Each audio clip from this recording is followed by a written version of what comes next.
Hey y'all, it's Jennifer. Welcome back to my channel. Today I am coming to you with another Victober video. And this is all about kind of favorite Victorian audiobooks. And it's not even necessarily a particular favorite audiobook. This video is basically about authors that I think work very well on audio. If you are new to my channel, you may not know this about me, but I am really not into audiobooks. And specifically fiction audiobooks are a very hard sell for me. I don't know why. There's just something about the voice acting in them that gets all over me that I think feels rather cheesy actually. And so it takes a lot for me to get an audiobook that I really enjoy and an audiobook that frankly I'm able to focus on. I find myself wanting to do other things while I am listening to audiobooks, which means I don't give them all of my attention the way that I do when I am physically reading a book. But today I wanted to talk about 5 books that I listened to on audiobook that I think were just a really wonderful audiobook experience. And they are actually examples of Victorian authors that I think work very well in the audiobook format. So let's get into my list. The first of these is Mary Barton by Elizabeth Gaskell. I think Elizabeth Gaskell is possibly my favorite Victorian author to listen to on audiobook. I've listened to 3 of her books on audiobook, and I've often reread North and South on audiobook, and I just find it a really wonderful and enjoyable experience every single time. Mary Barton is one that I listened to half on audiobook, and then I also partially read physically. And I really thought the audiobook experience was just a genuine joy. I listened to the LibriVox recording of this actually, and those are very hit and miss because those are amateurs doing audiobooks for free. And so you're going to find some gems, but you're also going to find some duds. What was helpful for me about choosing to go with an audiobook partially, at least for Mary Barton, was that there is a lot of dialect and a lot of accent used in Mary Barton, and that's often the case with Elizabeth Gaskell. She's sometimes setting things in the north of England, and so she kind of writes characters' dialogue in dialect, which is so hard for me as a reader. I've talked about that before. It's very hard for me, and it is something that really stalls me in the reading process because I feel as though I need to read those parts aloud to even understand what the characters said. That's one of my pet peeves in writing in general. I don't think we need that. Just say that somebody has a French accent.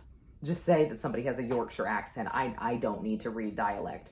And so audiobooks are often tools that help me get past that, particularly in Victorian novels. But as I was using that as kind of a tool to help me with certain sections of Mary Barton, I realized that just in general, Elizabeth Gaskell's style of writing really lends itself well to the audiobook format and just to being read aloud.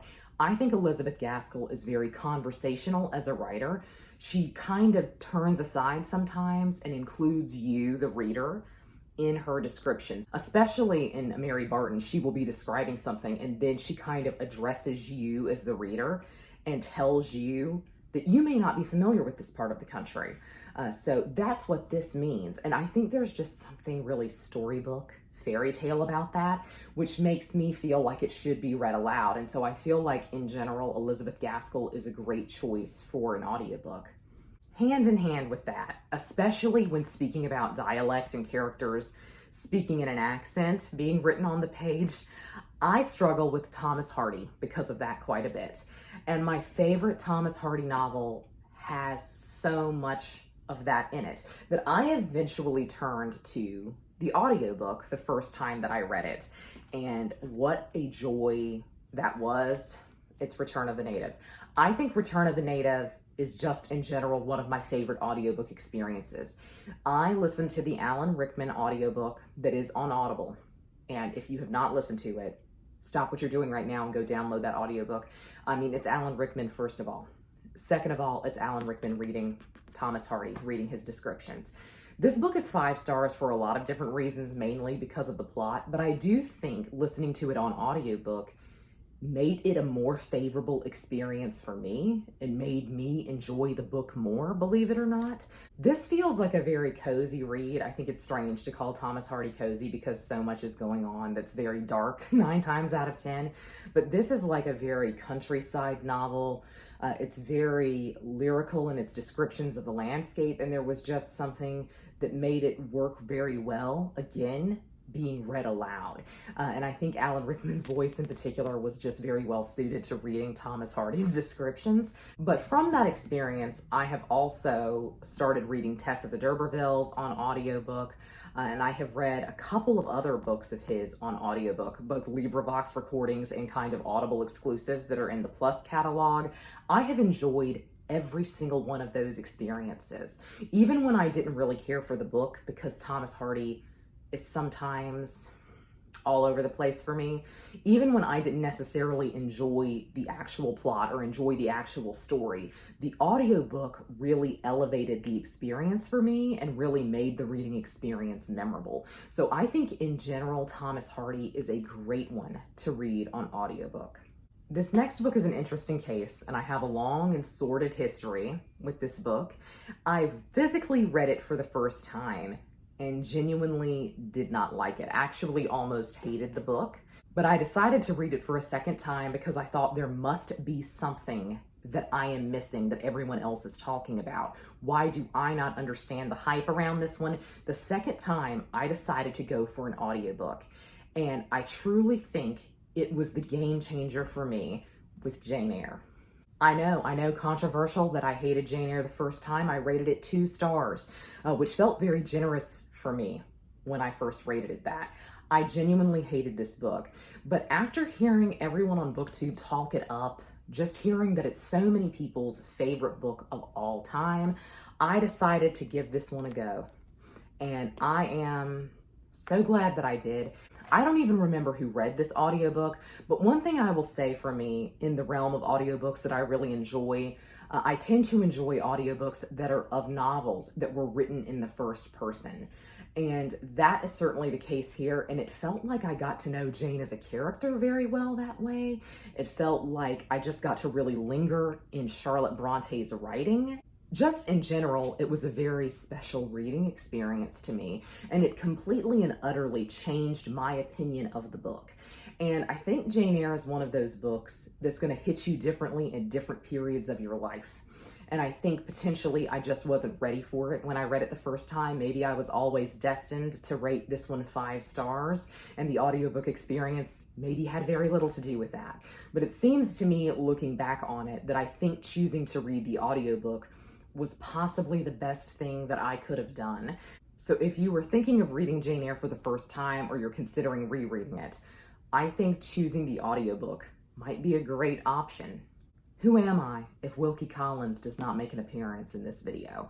I have listened to a couple of Wilkie Collins books on audiobook, and I've enjoyed the experience most of the time, but 2 books stand out to me with him as just really great audiobook experiences, and that's No Name and also Armadale. I think in general, Armadale is probably the stronger recommend from me because Armadale is at least partially written in epistolary style, and there's just something fun about reading an epistolary novel on audiobook.